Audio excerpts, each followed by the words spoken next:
Hi, hello everyone. My name is Arjun Dev Arora. I am the founder and managing partner of Valence Advisory. We work with funds and founders and help them accelerate their efforts around capital, people, and strategy. And with that, off to John. Hi, it's John Lowe here. I'm an advisor at Valence Advisory. I collaborate closely with Arjun Arora, and I'm the lead on leadership, coaching, and communication. And today we have a wonderful guest. I would say he's both a founder and a funder. His name is Manan Mehta. He is the co-founder and one of the managing partners at Unshackled Ventures. But I'm not going to go further than that. I'm going to let him speak for himself and his wonderful team and company. Not that he owns them. They're all collective in this. Manan, maybe start us off. What's your current role and what are you working on now? So thanks so much, guys. It's great to be here. And I appreciate us doing this remotely, considering we're all dealing with some of the challenges that we are facing with COVID-19. But, to answer your question, John, I'm one of the founding partners of Unshackled Ventures. Started the firm about 5 years ago with a co-founder named Nitin Pachisia. And the intention was very simple. Our job was to help immigrant founders succeed faster in the US. We're very fortunate to be still investing. We're on our second fund. We manage about $30 million under management today, have about 45 portfolio companies that we've invested in. And we really focus on day zero investing. And so a lot of VCs talk about investing in people. But to give you some context, 60% of our commitments are pre-incorporation. So we are fundamentally underwriting people, their ideas, and what they want to execute on. Typically no product, no revenue, no customers. And so there's really three things that we do at Unshackled, and that is the capital. And a lot of our founders will think about us as their friends and family round. As you can imagine, immigrants don't oftentimes have access to friends and family money. And so we serve as that scalable resource. The second thing that we do is provide stewardship. We recognize the difference between success and failure is oftentimes not what you know, it's who you know and when. And so we're very fortunate to be backed by some pretty powerful families and individuals who have gone on to be successful themselves. And that allows us to provide this network of resources to our founders at day zero. And the final thing that we do is full immigration support. So as part of our founding team, we actually brought on 2 immigration partners. Cerati Law Firm is what they represent. But we've done now north of 125 immigration filings on behalf of our founders over the last 4.5 years. Very fortunate to still have 100% success in finding a solution for our entrepreneurs. But fundamentally, the reason why we do that is because we believe solving immigration creates no business value. Therefore, it's a distraction. And if your investor can help you solve a distraction, then we're doing our job. So that's what we do at Unshackled. We try to amplify founders' time. And as I said earlier, we're here to help immigrants succeed faster at day zero.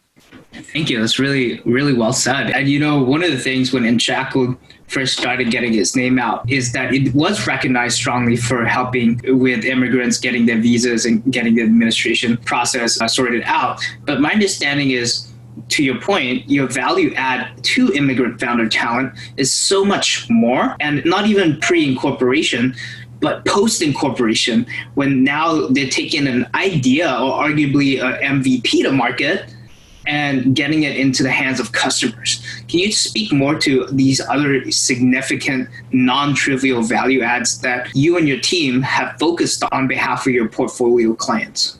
Yeah, I oftentimes think about our business no different than I would think about the customer journey of one of our startups, right? The enterprise client or a consumer. Everything starts at the top of the funnel, but once they're in your organization or using your product, then you have to serve them with customer success tools. You have to make sure they grow and scale and they stay loyal. And so as a venture capitalist, our product is very similar. So what that means is that we have to run a robust process at the top of the funnel. So the promise we make to founders is 3 meetings, 2 hours or less to an investment decision. We don't follow other people. We aim to be the social signal that others follow. So we've led 80% of the rounds in our companies. So we have high conviction. That means once we start working on the immigration piece and the portfolio customer success piece, it comes down to brass tacks. It can mean everything from helping them pitch for their seed or Series A investors. It has been things around the nature of getting them published into TechCrunch, getting their news published. We have made numerous intros to Series A investors who have ultimately invested. And ultimately, we've also helped our founders land some major customers. So one prime example is in one of our portfolio companies, we actually were responsible in making the introduction and the connection to help that company secure a 3-year, $5 million contract prior to the Series A, which then led to us making the Series A intro, who then invested in the company at nearly a 15x valuation of when we invested. So those are the kind of things that I think talks about the customer journey of what we have to do. But what's really nice is as we've built our playbook and we've scaled our playbook, we're now seeing our founders help each other. So what's really elegant about having a tight-knit community is that immigrants want to help each other if they know who they are. So we're now leveraging this community of nearly 85 founders to now help each other. Some have failed, some are successful right now. But the bigger point is they can share those journeys, those experiences to help immigrants succeed faster. And on top of that, we recognize we have a responsibility to also scale. And so in the last 3 months, we've actually hired 3 new people to our team, 2 as analysts, 1 as associate. The analyst focusing on really the top of the funnel evaluation and portfolio support. And the associate is going to work on all the programmatic elements to scale our support for our founders. And how do we work with them so we can understand their needs around capital, customers, talent, go-to-market strategy, so then we can actually serve as companies scale and get to later stages, still be a valued and trusted partner. Thank you. Thanks for sharing that. Very well articulated. My correct understanding is you co-founded Unshackled, the venture capital company, but you didn't come specifically from a traditional financial background.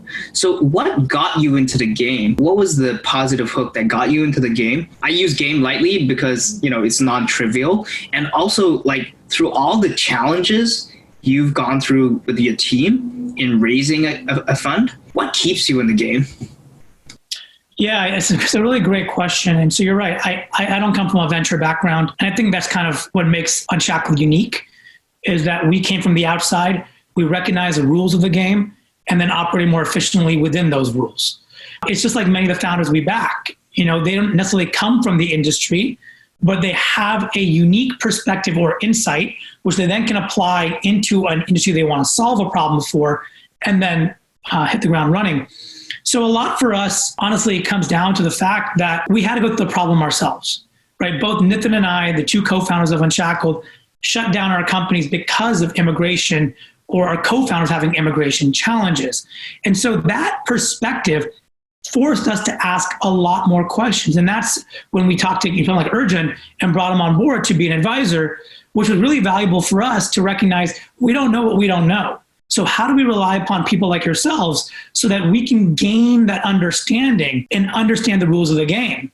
The funny part about it is I actually think the game is beginning right now. In situations like this that we're in at a macro level, practice is over. This is the real game. That's why today we are effectively telling all of our founders and everyone in our community is we are going to move all our investment capital that we have remaining into investing in new businesses. We want to invest in 20 to 30 more companies over the next 18 months. And by the way, that starts today, because we think this is when immigrants need an investor like us more than ever. We have the process, we have the operations, but again, because we're from the outside and because we've had to learn how to establish our own conviction, we feel very confident that we can do this. But this is the big part of what I say. Today is the game. Yesterday we had in practice. It's time to play. Yeah, wow, nicely said. My understanding is to do that effectively, you'd have had to vet and be aligned with your LPs over a period of time, long time before you have the opportunity to do what you're doing today, so that when you make calls like this, there isn't internal friction about your strategy, your discipline, and your commitment to make that volume of investments, even though we're going through challenging economic times. Can you speak more to that? Yeah, I think a lot of it comes down to productive and consistent communication with your limited partners. End of the day, what are they underwriting? People, process, and performance. They're underwriting my ability or my team's ability or our team's ability to do such things. And so if we can communicate successfully that we are adding the right people, we have a process to scale, and our performance is in line with their expectations, as any manager, as any entrepreneurs, you tend to get more support from your investors. In our case, our limited partners. And so we've been very proactive in communicating. In fact, we wrote a portfolio health scorecard about 4 weeks ago at the very onset of COVID-19.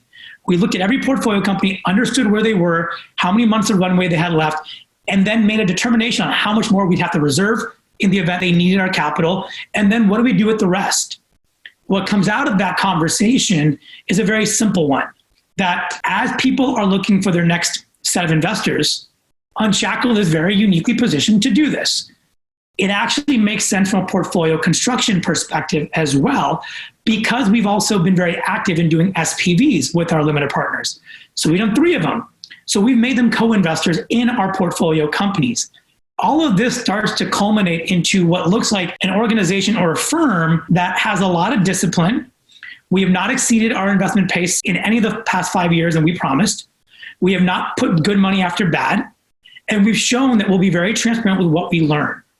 At the risk of maybe over-communicating, we've been very fortunate to earn a lot of trust. And that trust allows us to be more comfortable with taking more calculated risks to find the next outsized return from the outliers. Really nicely said. And thank you for sharing a bit of those mechanics of behind the scenes, because it's all well for a VC to say, go on their social media Twitter handle and say our doors are still open, right? But it's another question to say, hey, can you see that process through with conviction? Because have you done the work beforehand to actually play this game? And so I'm very grateful that you were transparent about that. So then would I be incorrect in saying that your standards about your speed to conviction process about whether you're going to invest or not, that still holds true even in light of recent economic events? Nothing changes. 3 meetings, 2 hours or less to investment. We put that in process in place about 9 months ago. We didn't know we would have an invisible enemy that we'd have to deal with. It wasn't part of our thought process. It was more so a thought process around how do we make sure that we're valuing the individual's time, the individual in this case being the entrepreneur. Nothing is more frustrating than having opaque processes with VCs. We see it as our portfolio companies raise their next round. It is absurd that a VC can't transparently tell a founder what their process of evaluation looks like. My suggestion is if you can't tell them, you don't have one, and that's your problem. And so we are very adamant about customer service. We hate wasting founders' time. We don't want them to educate us on the market. That's our job to do. Our job is to underwrite their key insight in solving a major problem. And so for us, honestly, nothing has changed. This is a situation in which we are working from home or remotely a little bit more than we did before. But, candidly, Zoom works really well. Our process already had 2 steps of Zoom involved in it. Now we'll have 3, so we can't meet the founder in person. But that's all that's changing. We can still invest at the same pace, if not a faster pace, with the same check sizes, with the same diligence, with the same responsibility, and bring them into the same community. That is the power of helping immigrants succeed faster. It's in moments like this that, again, I say this, our investors underwrite people, process, and performance. If we have those in place, we can do things like this. So well said. Thanks. And for the record, for this podcast interview, you have full bragging rights. Because and the other thing is, and the reason I say that is because I'm going to ask another question, because I'm pretty sure you're transparent about any shortcomings, failures, or challenges you didn't meet to the standards that you expected yourself and the team to meet, which is where I want to give you an opportunity to share a bit of what were some of the key challenges or missights you had in running and getting Unshackled off the ground that were very humbling or stood out to you as memorable learning experiences that you and the team took to heart and really came back at harder? Yeah, I think it's really clear for me. I think the biggest challenge that we, had to go through was realizing the difference between right and wrong and having influence. So when you're negotiating or investing in entrepreneurs, relying upon legal rights or wrongs can be a very slippery slope if you are early in the journey. And there's a lot more interaction that needs to happen as a company succeeds. But recognizing that if you have the right influence and you have the right relationship, you actually don't need to fall back on right versus wrong very often. And so in our case, that was one of the examples that we did, and I'm very transparent about this, is we fought for pro rata investment rights when one of our companies got into Y Combinator. It was 7% dilution, and our rights suggested we could do that. We fought for those rights. We were in our second year of investing. We didn't realize as capital managers or as a fund that really flexing your muscle on those rights is actually a really poor decision, and it actually makes no financial difference. All it does, it sullies your name and the founder's view of who you are and what you stand for, and your inability to look at the big picture. So when we realize that after the fact, we have changed a lot of our strategy to make sure that those situations are either well communicated beforehand or they don't come up ever again. But that is something where when we look back on it, we were so fixated on right versus wrong versus having a great relationship and influence, which if you look at the case of a company like Lily AI that raised from Canaan, and it was announced, $12.5 million round was announced in January, we were one of 2 other investors that got our pro rata rights. And by the way, we got more than our pro rata rights. And it wasn't because of the documentation. It was because of our relationship. And that lesson that we learned about 3 years ago is why we're in this position today, which we think is a lot more productive. And so that was just one of those things we had to learn by doing. And I'm really, really thankful it happened early in our careers. Thanks for being transparent and sharing that. How did you manage to take that strategy approach and that learning and communicate it transparently and get your LPs aligned? Because arguably you have more visibility into these dynamics that influence net capital outcomes, right? That your LPs might not have. And how did you navigate that? Honestly, in our annual letter in 2017, where we actually wrote about this mistake. So we came clean right away. We noticed within months after that was a big mistake. We talked to a lot of people around us. And again, it was in that transparent communication that more trust is forged. It goes back to the same thing, right? How, as somebody, whether you're a CEO of a startup or you're a GP at a venture fund, ultimately, you're deploying somebody else's money. And what you need to earn from them is their trust so that they let you have the latitude, even if they're a board member or not, they have the latitude to do what your instincts allow you to do.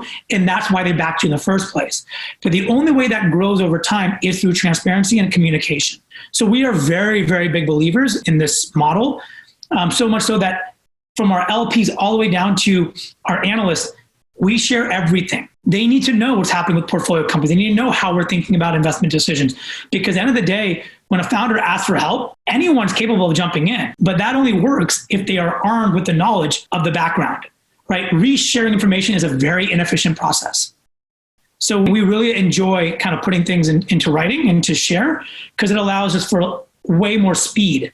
And that's my job. Really well said. And, as you think through, one of Cambridge Associates reports on a venture was that a lot of emerging fund managers, funds 1, 2, and 3, outperform more experienced funds, right? So as you think about Unshackled growing and becoming a larger institutionalized fund, so to speak, how have you thought through about avoiding what the numbers seem to show, like a laxing in the original founding standards that made you, what I would say, on the way to becoming an iconic fund in the ecosystem? Yeah, and there's 3 things that we're constantly thinking about. Number 1, we plan on growing our partnership internally. So we want to make sure we're generationally relevant at all times.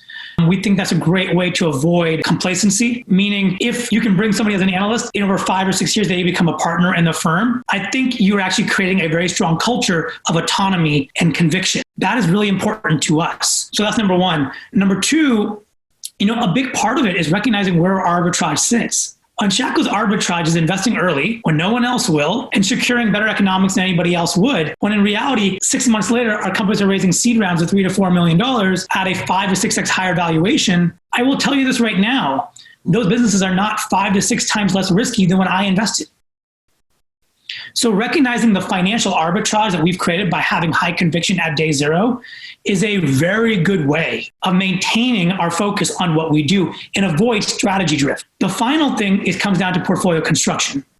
So as we go out to raise our subsequent funds, we recognize, again, what our uniqueness is. And that is our initial investment strategy. No one else can do what we can do from the stage all the way down to immigration. We are the only, what I'd call, full service product for immigrant entrepreneurs. And so by putting more of our capital, 60 to 70% of our capital, to work at those stages, and then having a smaller reserve than many seed or pre-seed funds have, it just forces us to keep on being disciplined. because it's really easy to get caught up in the bright lights of Series A, B financing. And that's when a lot of funds put good money after bad. So if we can secure economics early with the right portfolio construction and the right team that scales internally who want to build their own track record, I think we're setting up ourselves to be disciplined and avoid what a lot of the funds tend to struggle with, which is complacency and all of a sudden living off management fees.